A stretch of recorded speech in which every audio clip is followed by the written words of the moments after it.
Ya, Jacqueline Fonda saya undang ke depan nyanyikan 2 lagu, Oh Holy Night dan Gita Surga. Ya, Luis ngiringi ya, Luis. Oh Holy Night dulu. Kasih mic MC WL ke Jacqueline Fonda.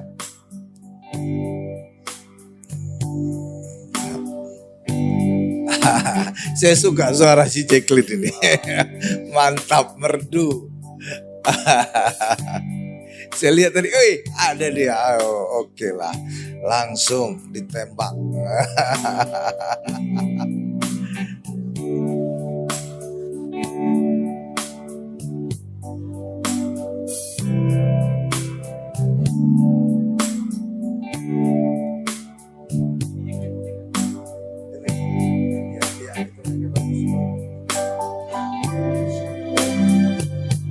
Shalom Bapak Ibu Saudara. Ditodong, gak bisa bilang enggak. Harus iya. Persembahan pujian dari saya, karena ini memasuki bulan Desember. Saya juga sudah lama tidak diundang di Mount Hermon. Saya senang sekali kalau diundang di sini. Karena kalau saya nyanyi rasanya tuh, kalau lihat Pak Hari tuh senyum-senyum. Biar suara saya menjadi kemuliaan bagi Tuhan. Haleluya. Tanggal 22 kamu datang ya, minggu depan. Siap. Nanti kamu todong juga, saya todong lagu. Ya, silakan.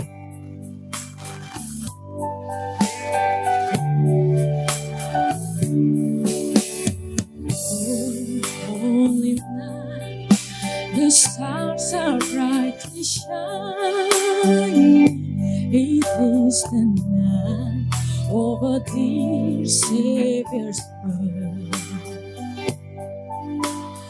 Long lay the world in sin and error burning till He appeared, and the soul felt His word.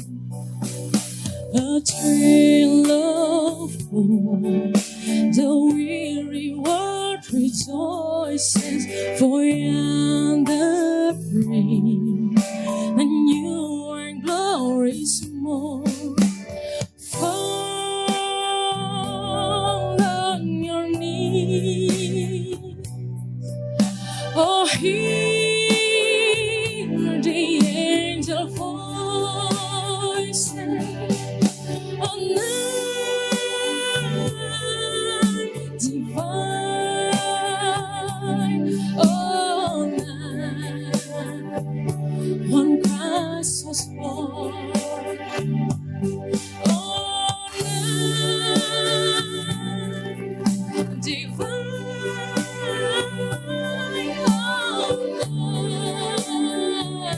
oh, night divine. Fall on your knees, oh hear the angel voices. Oh night divine,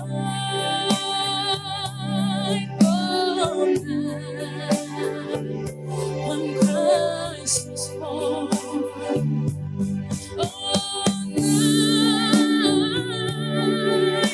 divine,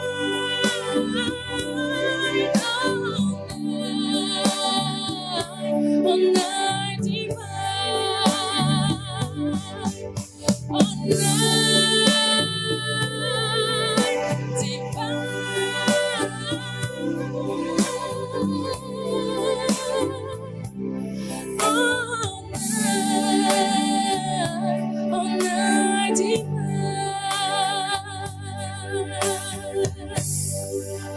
Mantap ya Bapak Ibu ya. Satu lagi. Satu lagi Bapak Ibu Saudara.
sayapnya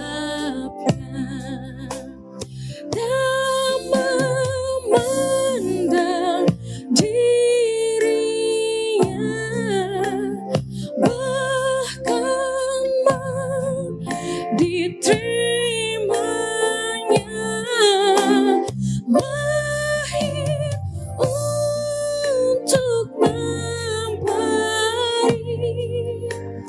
hidup baru abadi.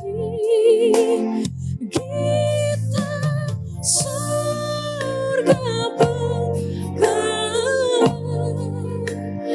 lahir Raja mulia, lahir Raja mulia, lahir Raja mulia.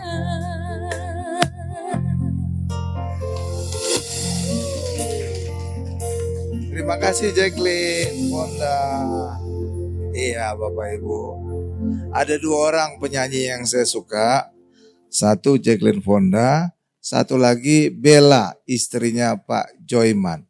Kalau hadir pasti saya langsung todong, suruh nyanyi. Ya, tunggu nanti saya ya Jacqueline ya. Adalah. Ya, kita masuk kepada firman Tuhan. Saya selalu membaca 2 Petrus 1 ayat 2. Ayat ini berfirman, kasih karunia dan damai sejahtera berlimpah di dalam kehidupan kita oleh pengenalan akan Allah dan Tuhan Yesus.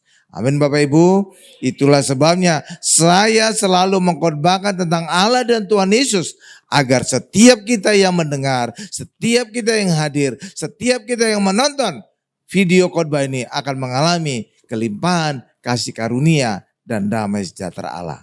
Amin. Itu dia. Luar biasa. Nah, hari ini kita telah tiba kepada kitab ke-15 dari Perjanjian Baru. Ada yang tahu kitab apa ya kitab ke-15? Kitab 1 Timotius. Karena itulah judul khotbah kita hari ini adalah Rahasia Kitab 1 Timotius. Apa judulnya Bapak Ibu? Rahasia Kitab 1 Timotius. Iya, nah ini diawali dengan Paulus mendesak Timotius untuk tinggal di Efesus. Ada misi yang diberikan Paulus kepada anak didiknya. Ya, anak didiknya namanya Timotius. Ya, haleluya. Coba kita buka 1 Timotius 1 ayat 3. Nah, ini kayak kebetulan ya Bapak Ibu. Nama baptis saya Paulus. Ya, anak didik saya termasuk juga adik saya namanya Timotius. Pendeta juga Bapak Ibu. Jadi di keluarga saya ada 2 pendeta. Saya dan adik saya yang namanya Timotius. Iya, dia buka gereja juga. Iya. Mudah-mudahan ya bagus ya. Ya, coba kita lihat 1 Timotius 1 ayat 3. 1 Timotius 1 ayat 3. Ini ya, saya bacakan ya Bapak Ibu ya. Ketika aku, ini ucapan Rasul Paulus, ketika aku hendak meneruskan perjalananku ke wilayah Makedonia, aku telah mendesak engkau ini siapa Timotius, supaya engkau tinggal di Efesus dan menasihatkan orang-orang tertentu agar mereka jangan mengajarkan ajaran lain. Haleluya. Sekarang lihat pada saya Bapak Ibu. Ajaran lain ini apa yang dimaksud oleh Rasul Paulus ini? Ini adalah ajaran sesat. Ajaran sesat itu apa? Itulah ajaran yang mencampur anugerah yang diajarkan oleh Rasul Paulus dengan hukum Taurat. Jadi itu pantang mencampur anugerah Tuhan Yesus dengan hukum Taurat.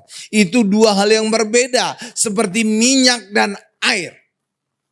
Hukum Taurat itu mengandalkan perbuatan kita. Kita yang melakukan semuanya. Sedangkan anugerah Tuhan Yesus itu adalah Tuhan Yesus yang mengerjakan semuanya.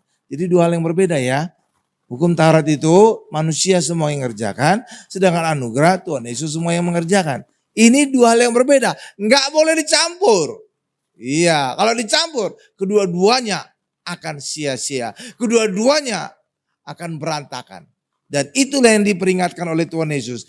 Jangan menuangkan anggur baru ke dalam kantong yang tua.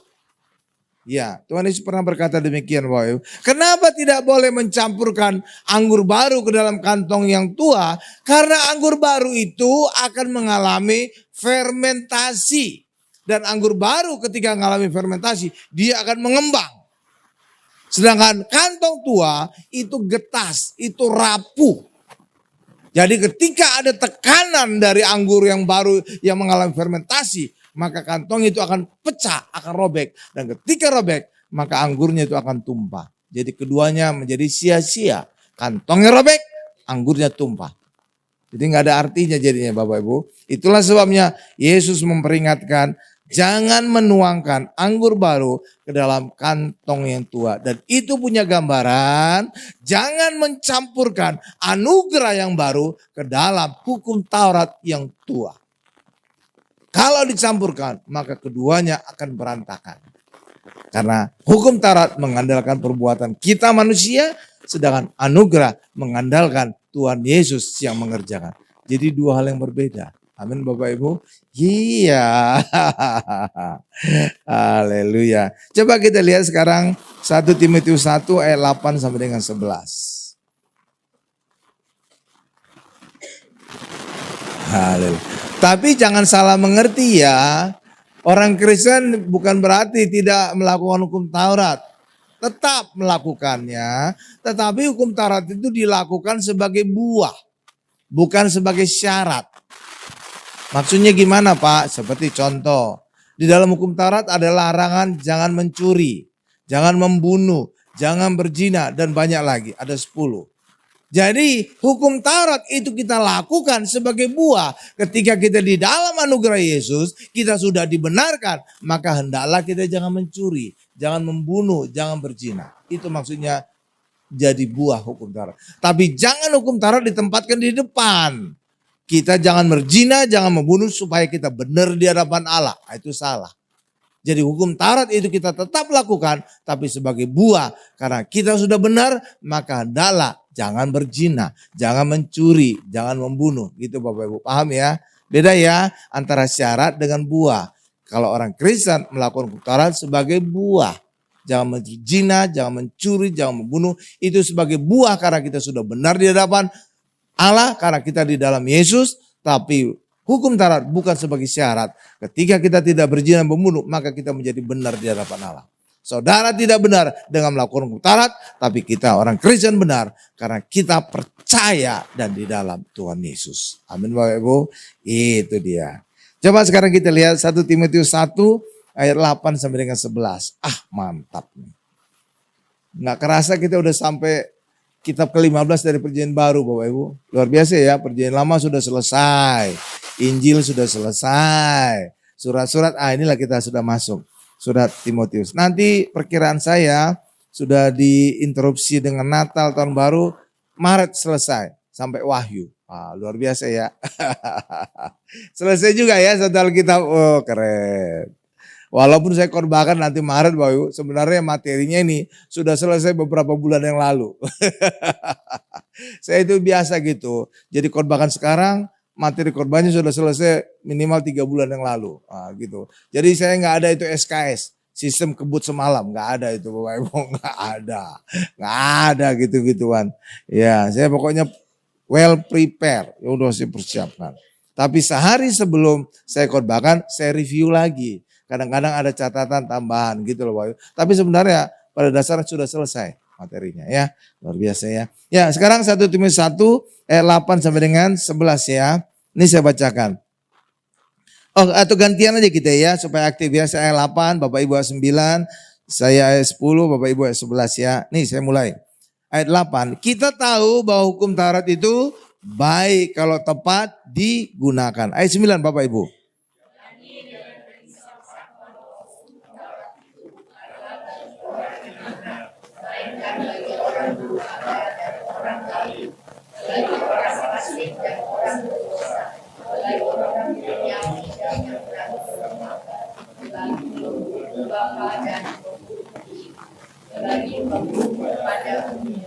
Ayat 10 saya. Bagi orang cabul dan pemburit. Nggak tahu saya pemburit ini apa. Bagi penculik, bagi pendusta, bagi orang makan sumpah. Dan seterusnya segala sesuatu yang bertentangan dengan ajaran sehat. Ayat 11 terakhir Bapak Ibu.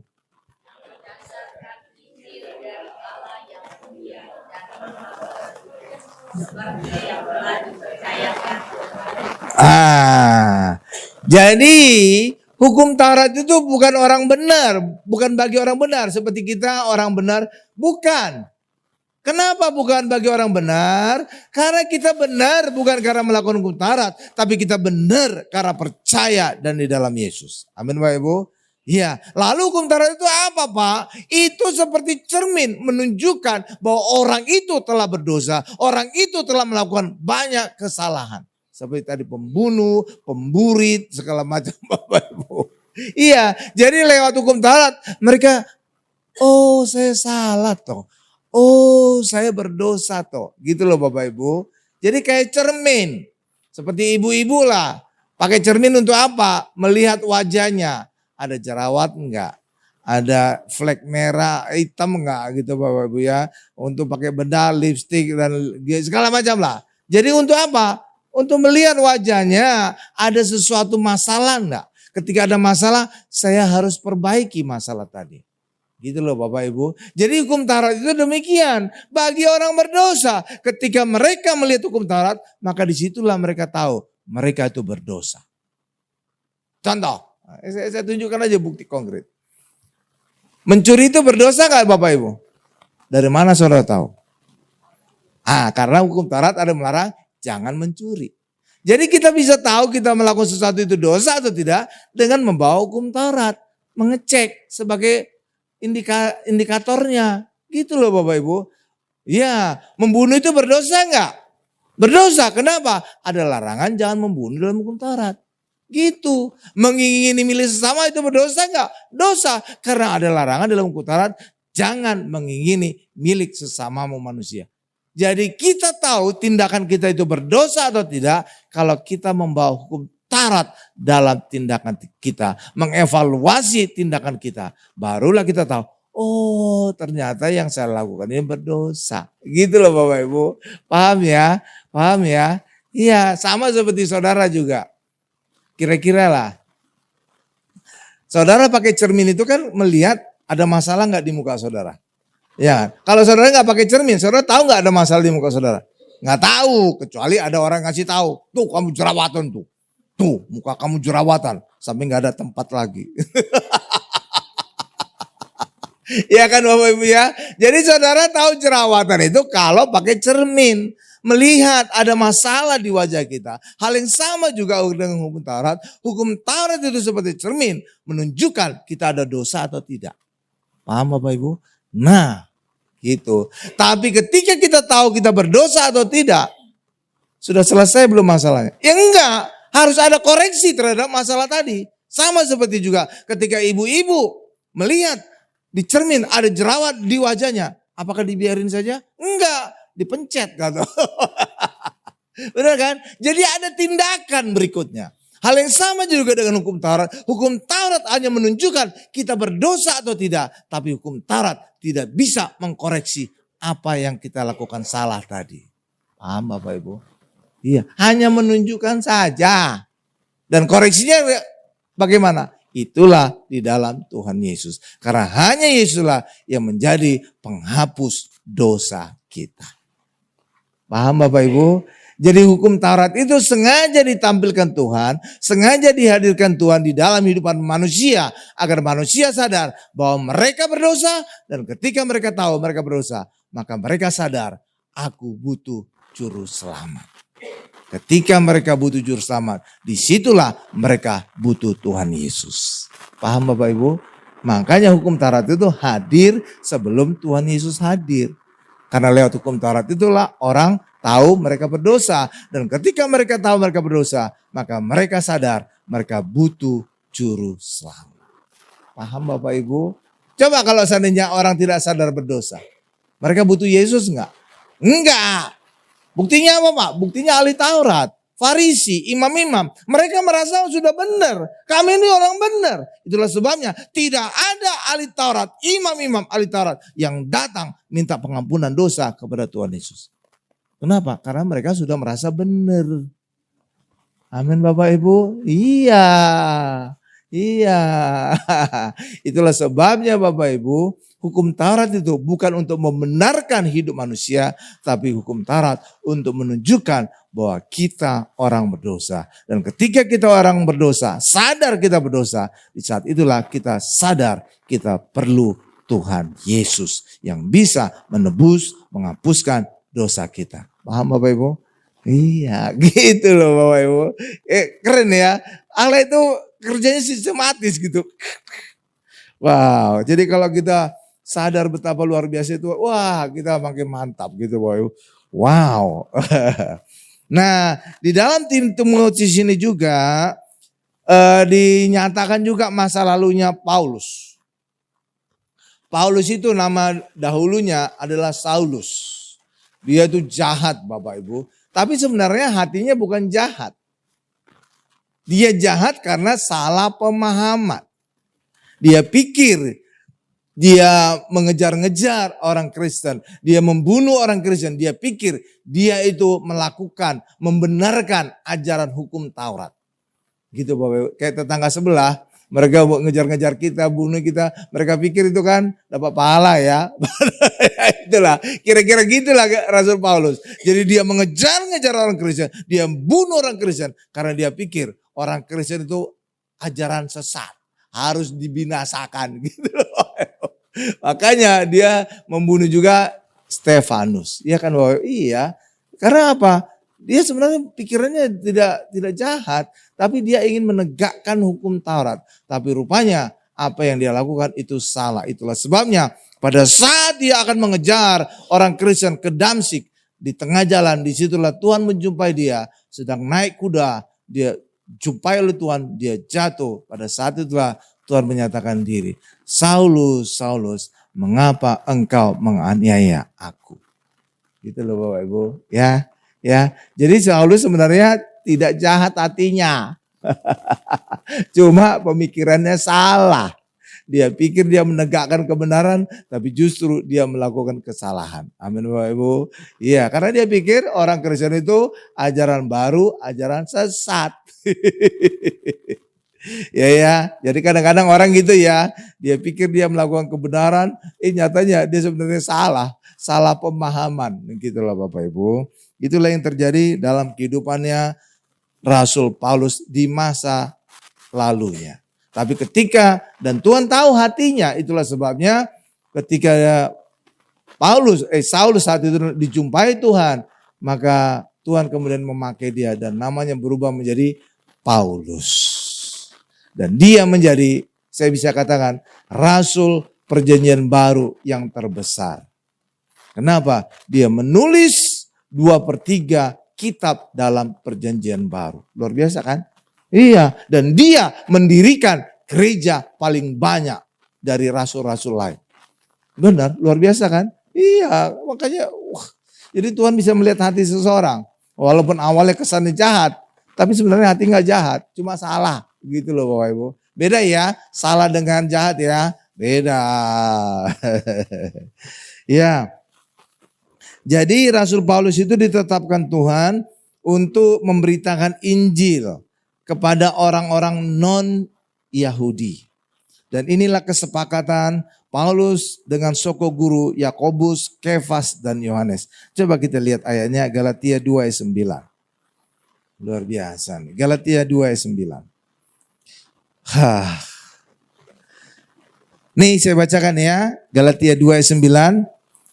Dan setelah melihat kasih karunia yang dianugerahkan kepadaku, ini kata Rasul Paulus, maka Yakobus, ini Rasul Yakobus, Kefas, ini Rasul Petrus, dan Yohanes, Rasul Yohanes, yang dipandang sebagai suku guru jemaat, berjabat tangan dengan aku dan dengan Barnabas sebagai tanda persekutuan, supaya kami pergi kepada orang-orang yang tidak bersunat atau orang non-Yahudi, karena ciri orang Yahudi bersunat, dan mereka kepada orang-orang yang bersunat atau kepada orang Yahudi. Jadi rasul-rasul, ya Bapak Ibu, 11 rasul ya udah diganti jadi Matias, ya Yudas digantikan oleh Matias. Itu 12 rasul pergi kepada orang Yahudi. Sedangkan Rasul Paulus dan Barnabas pergi kepada orang non-Yahudi.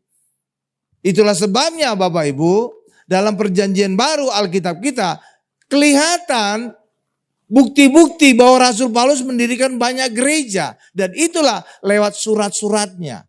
Jadi surat Roma, surat Korintus, surat Galatia. Itu sebenarnya jemaat Roma, jemaat Korintus, jemaat Galatia. Jadi itu adalah surat penggembalaan Rasul Paulus kepada gereja-gereja yang dia dirikan. Saudara mungkin bertanya, Pak, 12 rasul tadi mendirikan gereja apa Pak? Ya kan? Kok Rasul Paulus banyak yang dia dirikan? Iya kan, termasuk gereja Efesus, Galatia, Korintus, Roma. Rasul-rasul lain mana Pak gerejanya yang dia dirikan? Saya katakan tidak ada. Loh kok bisa tidak ada Pak? Karena rasul-rasul lain pergi kepada orang-orang Yahudi. Dan orang Yahudi sudah punya rumah ibadah sendiri. Namanya sinagoge. Itulah sebabnya kalau saudara perhatikan 12 rasul tadi tidak mendirikan gereja apapun. Iya. Dan itu terlihat di Alkitab. Di Alkitab itu surat Roma itu surat Rasul Paulus kepada jemaat di Roma, gereja Roma. Korintus surat Rasul Paulus kepada jemaat di Korintus, gereja Korintus. Galatia demikian juga, Efesus demikian juga. Jadi Rasul Paulus yang mendirikan gereja. Kenapa bisanya Rasul Paulus yang mendirikan gereja? Karena Rasul Paulus menginjil kepada orang-orang non-Yahudi yang belum punya tempat ibadah. Makanya bisa didirikan gereja. Sedangkan rasul-rasul lain yang pergi kepada orang Yahudi tidak lagi mendirikan gereja. Karena mereka sudah punya rumah ibadah sendiri. Namanya sinagoge. Jadi saudara bisa kalau pernah bertanya dalam hati, kok di Alkitab tidak ada gereja-gereja yang didirikan oleh rasul-rasul yang lain Pak? Inilah jawabannya. Paham Bapak Ibu ya? Paham ya? Iya, jadi keren ya. Iya, luar biasa.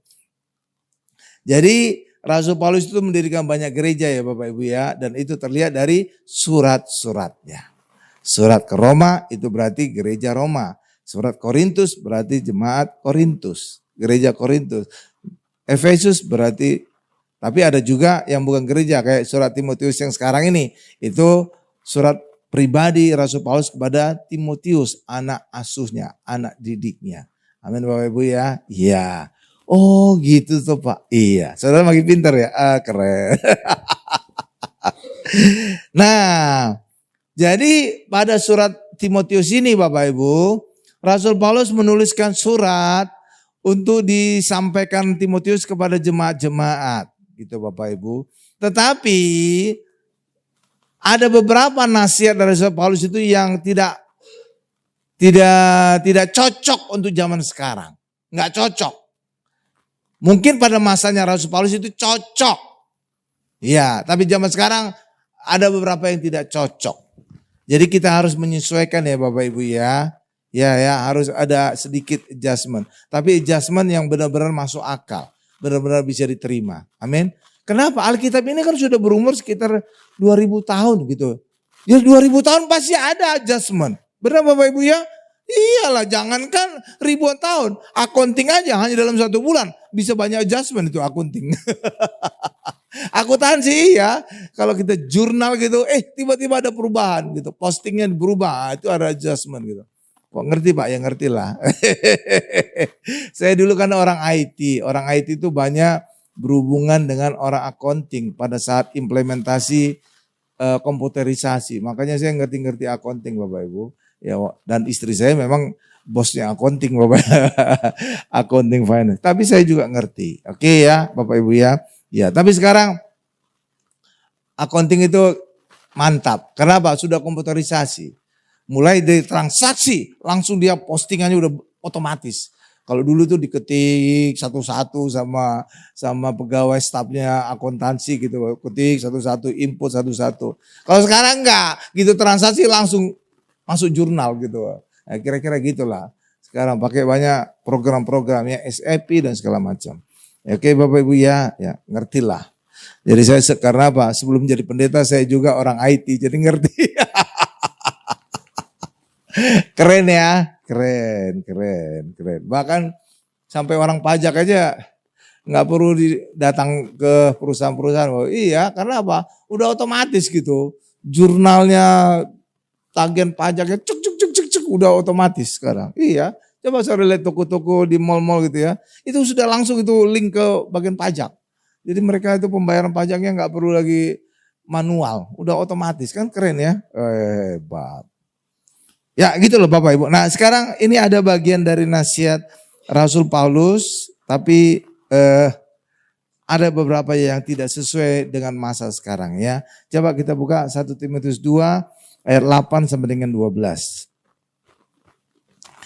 Haleluya. 1 Timotius 2 ayat 8 sampai 12. Nih saya bacakan. Ini ada sesuatu yang baru mungkin bagi saudara ya. Ini ayat 8-nya. Atau kita baca gantian ya. Saya ayat 8, Bapak Ibu ayat 9 supaya aktif gitu ya. Nih. Oleh karena itu aku ingin supaya di mana-mana orang laki-laki berdoa dengan menadahkan tangan yang suci tanpa marah dan tanpa perselisihan. Stop dulu. Saudara lihat ini? Jadi berdoa yang diajarkan Alkitab itu menadahkan tangan. Bukan lipat tangan. Banyak orang Kristen kan doa, lipat tangan, tutup mata. Gitu. Ya kan? Ternyata menadahkan tangan. Tetangga sebelah lebih benar. Iya kan Bapak Ibu ya? Iya, benar juga ya. Iya doa kan? Iya Bapak Ibu ya. Kan orang Kristen kan biasanya diajarkan anak-anak kita, doa kamu.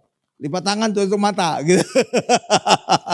Ternyata doa yang benar adalah menandakan tangan mantap. Jadi saudara hari ini tahu yang mana yang benar ya. Ya ini berdasarkan ayat bukan kata saya tuh. Oke. Nah sekarang Bapak Ibu baca ayat 9.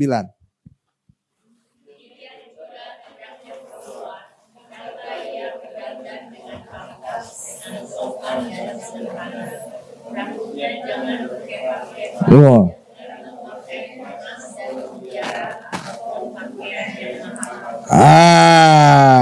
Jadi ini kepang juga nggak boleh ya orang Kristen harusnya. Tapi ya oke lah. Tapi sekarang perempuan itu lebih ekstrim. Kadang-kadang kepalanya digunduli. Ya. Laki-laki malah dipanjangi. Maka kadang kita keliru nih. Ini cewek cowok sih. Kadang-kadang di mall bingung kita ya. Ini cewek atau cowok ya. Telinganya, ada anting juga. Ini cowok atau cewek ya? Gitu. Kadang-kadang kita jadi confused ya, bingung. Udahlah, udah zaman ini udah terbalik-balik. Cowok rambut panjang pakai anting, cewek digunduli kepalanya. Mana yang benar? Yang mana tadi? Ayat 10 saya ya. Ayat 10. Tetapi hendaklah ia berdandan dengan perbuatan baik seperti yang layak bagi perempuan yang beribadah. Ayat 11 Bapak Ibu terakhir. Belum. Ayat 11.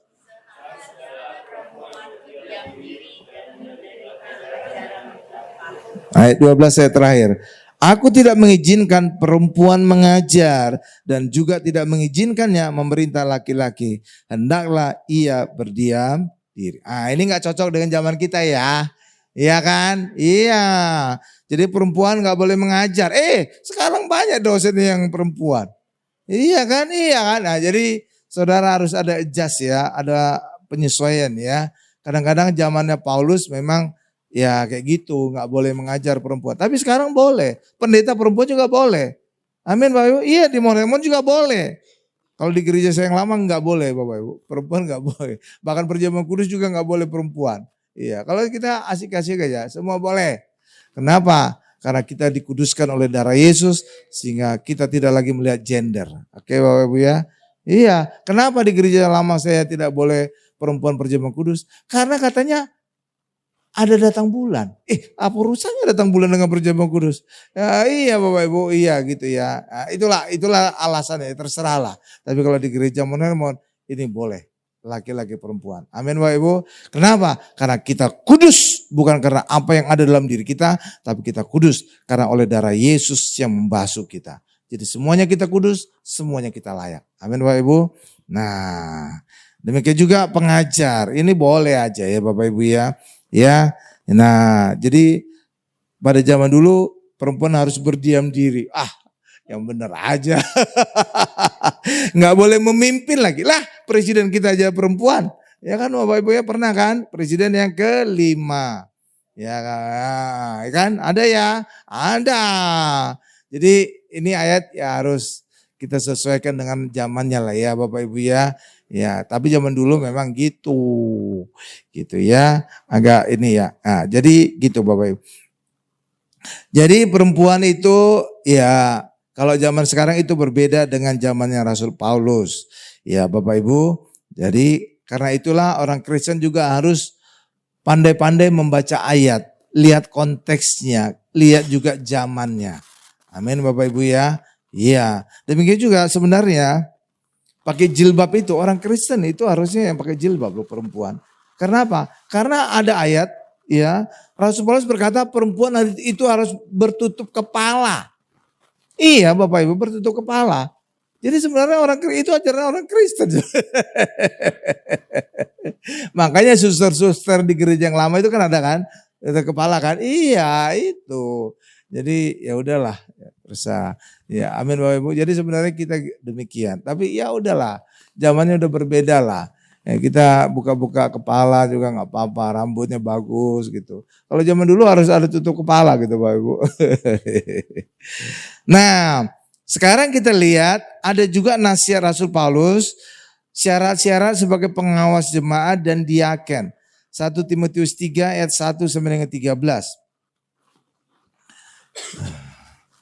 1 Tim 3 ayat 1 sampai dengan 13. Kita baca bergantian ya. Saya ayat 1, Bapak Ibu ayat genap. Kayaknya saya agak capek nih hari ini.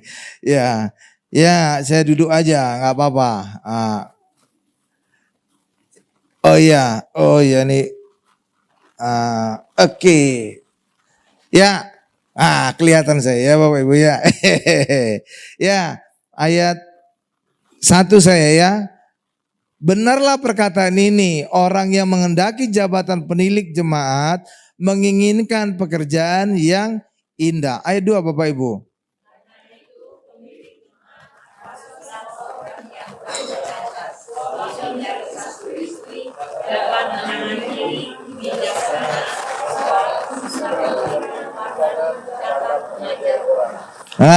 Jadi ini bukan hanya berlaku kepada penilik jemaat ya, termasuk juga kepada jemaat. Amin Bapak Ibu. Iya dong. Iya, oke. Ayat 3. Bukan peminum, bukan pemarah, melainkan peramah, pendamai, bukan hamba uang. Ayat 4 Bapak Ibu.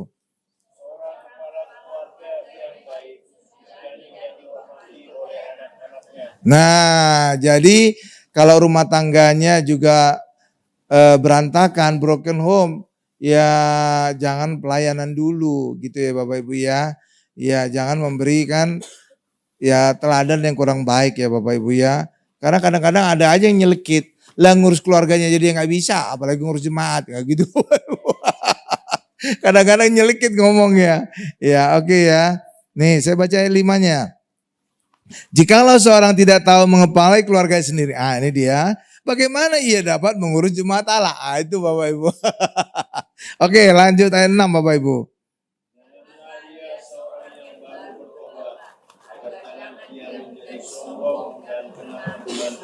Ya ayat 7 saya. Hendaklah ia juga mempunyai nama baik di luar jemaat. Agar jangan ia digugat orang dan jatuh ke dalam jerat iblis. Stop dulu Bapak Ibu.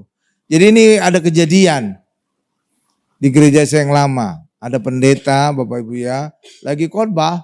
Tiba-tiba dari tengah-tengah jemaat. Itu tuh penjina itu. Ini pendeta tidak kudus. Iya dipermalukan Bapak Ibu. Sampai akhirnya pendetanya turun dari mimbar. Ya jadi kita juga harus jaga nama baik di luaran. Jadi kalau kita punya masa lalu atau yang kurang baik. Janganlah kita pelayanan gitu yang dilihat oleh banyak orang. Kenapa? Karena bisa aja di antara jemaat itu ada yang pernah dia sakiti. Dan itu yang terjadi. Ketika dia khotbah, tiba-tiba dari tengah jemaat gitu Bapak Ibu. Oh itu pendeta pencina, tidak kudus dia, turun kamu. Bener loh. Kan malu ya, iya kan, gawat ya. Iya, ya, itulah kejadian gitu Bapak Ibu. Ya oke, lanjut Bapak Ibu. Tadi mana lagi? Siapa saya? Jemaat ya, silakan Bapak Ibu.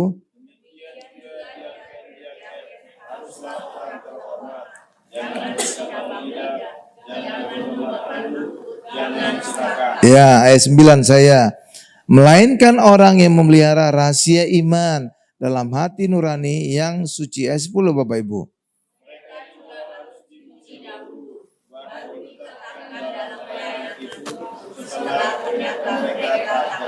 Ayat 11, ya terakhir nanti 13. Demikianlah pula istri-istri, hendaklah orang terhormat, jangan pemfitnah, hendaklah dapat menahan diri dan dapat dipercaya dalam segala hal. Ayat 12 Bapak Ibu.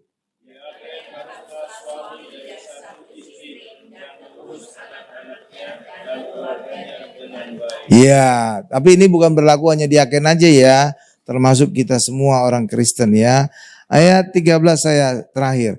Karena mereka yang melayani dengan baik, beroleh kedudukan yang baik, sehingga dalam iman kepada Kristus Yesus, mereka dapat bersaksi dengan leluasa. Iya, jadi dapat bersaksi.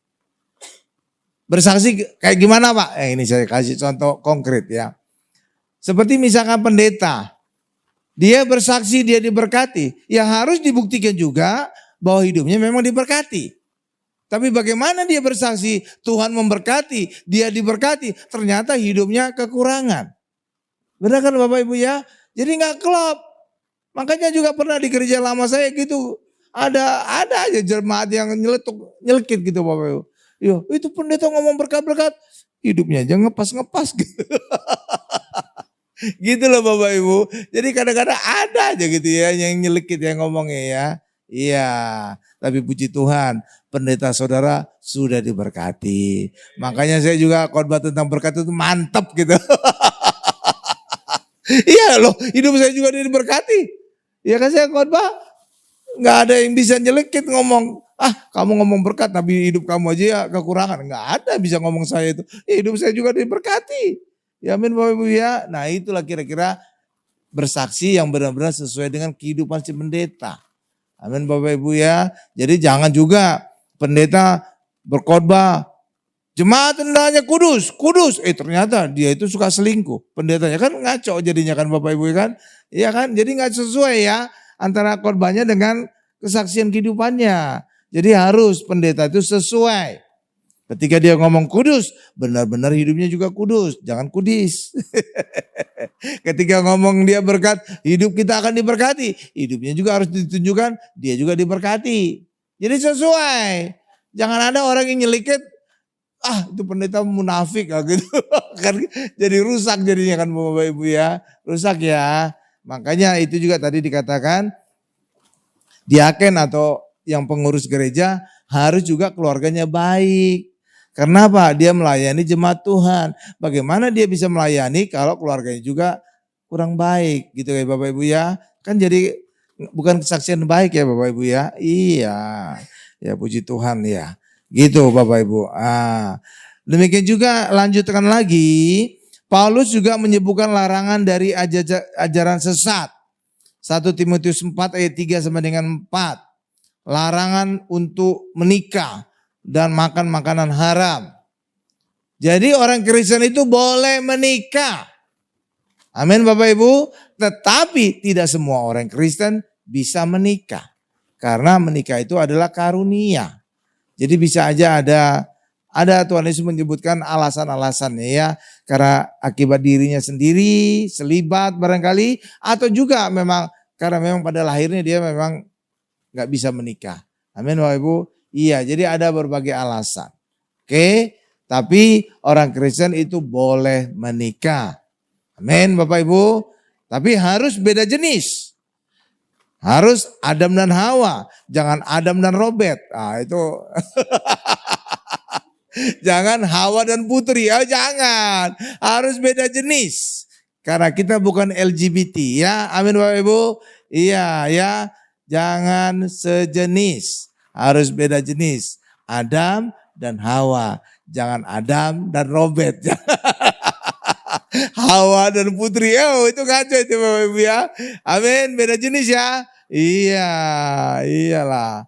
Ya, coba kita lihat 1 Timotius 4 ayat 3 sampai dengan 4. Ya, 1 Timotius 4 ayat 3 sampai 4 ini saya baca. Mereka itu melarang orang kawin. Orang Kristen boleh ya Bapak Ibu ya. Melarang orang makan makanan yang diciptakan Allah. Supaya dengan mengucap syukur dimakan oleh orang yang percaya dan yang telah mengenal kebenaran. Ayat 4. Karena semua yang diciptakan Allah itu baik. Dan suatu pun tidak ada yang haram. Jika diterima dengan ucapan syukur. Tetapi ada tetap larangan. 2 larangan orang Kristen memakan. 1, tidak boleh makan darah. Amin Bapak Ibu.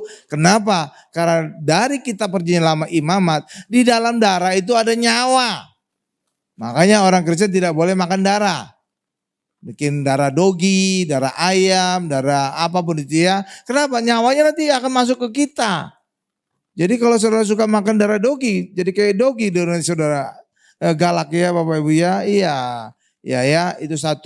Yang kedua, tidak boleh memakan makanan yang telah dipersembahkan kepada roh-roh. Atau di kuburan. Atau di meja. Meja apa sih? Meja sembahyang gitu ya. Nggak boleh.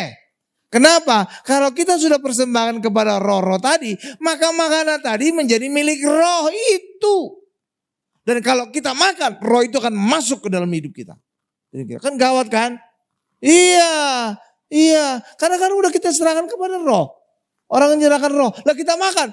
Roh itu akan bisa berkata, itu milik saya, jangan kamu curi. Benar Bapak Ibu ya? Jadi roh itu bisa masuk kepada orang yang makan tadi.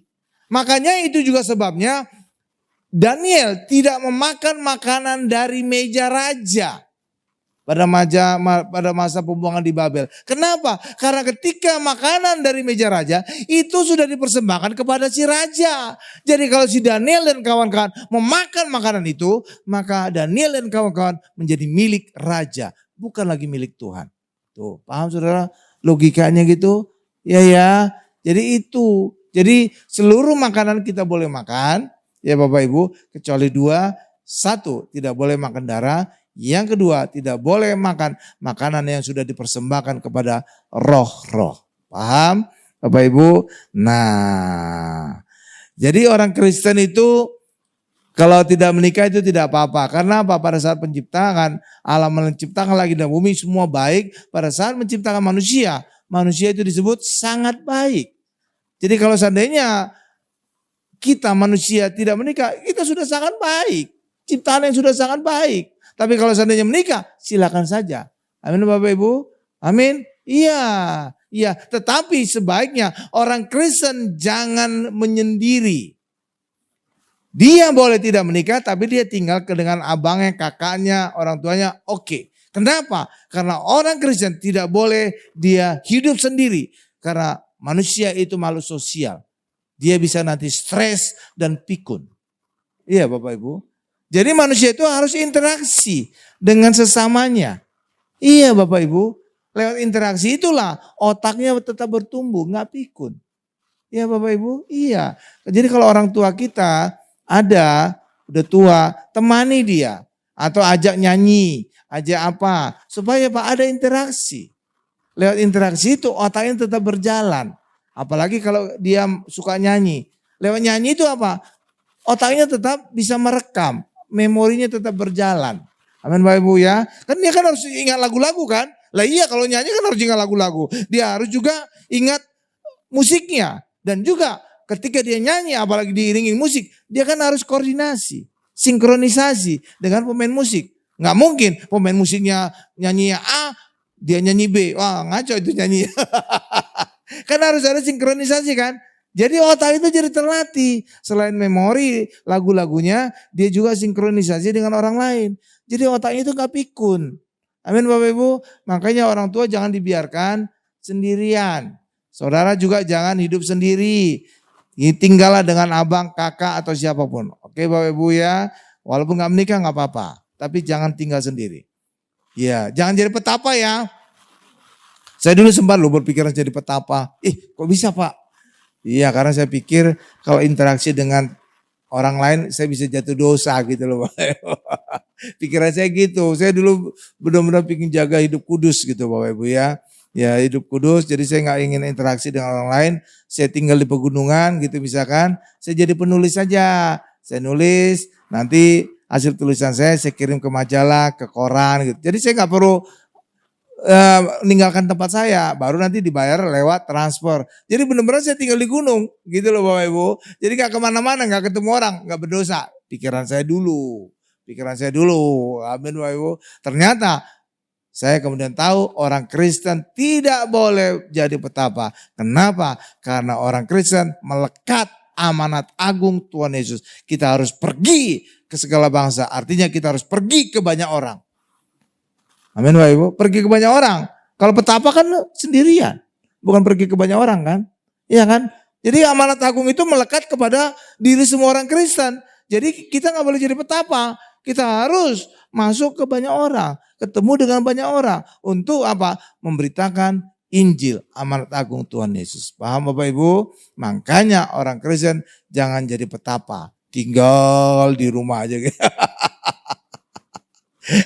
Atau mungkin ada zaman kemarin ada COVID, kita tinggal di rumah aja. Tapi jangan terus tinggal di rumah. Harus kita juga bersosialisasi. Amin Bapak Ibu. Iya tetap. Kenapa? Allah menciptakan kita makhluk sosial. Amin Bapak Ibu. Iya. Oke. Jadi jangan petapa ya. Saya dulu sempat berpikiran petapa. Karena saya ingin menjaga hidup saya suci, kudus Bapak Ibu. Iya, oke Bapak Ibu ya. Ya, lanjutkan lagi. Paulus juga menasihati jangan tayul-tayul dan dongeng-dongeng. Ya. Padahal kan ada ajaran katanya anak kecil harus didongengi gitu ya Bapak Ibu ya. Ternyata tidak sesuai firman ya. Rupanya ya dongeng nenek-nenek tua gitu. Dulu kan kita sering dengar dongeng. Iya, saya dulu suka baca cerita dongeng-dongeng gitu ya. Dongeng, bawang merah, bawang putih. Iya kan? Ada labu gitu. Di dalamnya ternyata ada harta karun. Segala macam ya. Cerita Bobo. Kan ada nenek ya bisa tongkat sihir gitu ya Bapak Ibu. Iya, dulu kan ada majalah Bobo segala macam kan. Cerita suka dulu saya cerita-cerita gitu. Iya, ternyata kita orang Kristen tidak boleh tentang tayul-tayul dan dongeng-dongeng. Ya. 1 Timotius 4 ayat 7 coba kita lihat. Iya, 1 Timotius 4 ayat 7. Iya. Oh iya udah di depan. Ini saya bacakan. Tetapi jauhilah tahyul dan dongeng nenek-nenek tua. Kalau nenek-nenek muda gimana Pak? Oh, enggak ada nenek muda. Nenek masih tua. Latihlah dirimu beribadah. Jadi gitu ya Bapak Ibu ya. Jadi kadang-kadang kita perlu melatih anak kita mendengarkan cerita-cerita itu. Tapi cerita-cerita yang bagus saja. Mungkin fantasi yang positif. Tentang mungkin masa depan. Segala macam itu boleh-boleh aja. Tapi jangan dongeng-dongeng yang kayaknya nggak masuk akal gitu ya Bapak Ibu ya. Iya, oke. Terus, ternyata udah selesai Bapak Ibu. Jadi saya simpulan. Kitab 1 Timotius itu banyak berisi nasihat-nasihat Paulus yang harus disampaikan Timotius kepada jemaat di Efesus. Nasihat-nasihat ini banyak yang bisa kita pakai, tapi ada juga nasihat ini yang tidak bisa kita pakai. Saudara harus bisa membedakan roh. Saudara bisa periksa mana yang cocok dengan masa sekarang. Amin. Contoh yang tidak cocok dengan masa sekarang tentang wanita yang harus berdiam diri. Itu gak cocok ya. Karena sekarang udah zaman emansipasi. Wanita itu sama dengan pria yang bisa beraktivitas, yang bisa mengajar, yang bisa berkhotbah, yang bisa jadi WL, bahkan bisa jadi pemimpin, bahkan presiden. Amin Bapak Ibu. Karena itulah bagi kita hari ini, mari firman ini mengajarkan kita nasihat-nasihat bahwa Paulus menasihati jemaat. Terima kasih Tuhan untuk firman-Mu, dalam nama Yesus kami berdoa dan menjadi syukur. Haleluya, sama-sama kita berkata amin. Kita tundukkan kepala kita.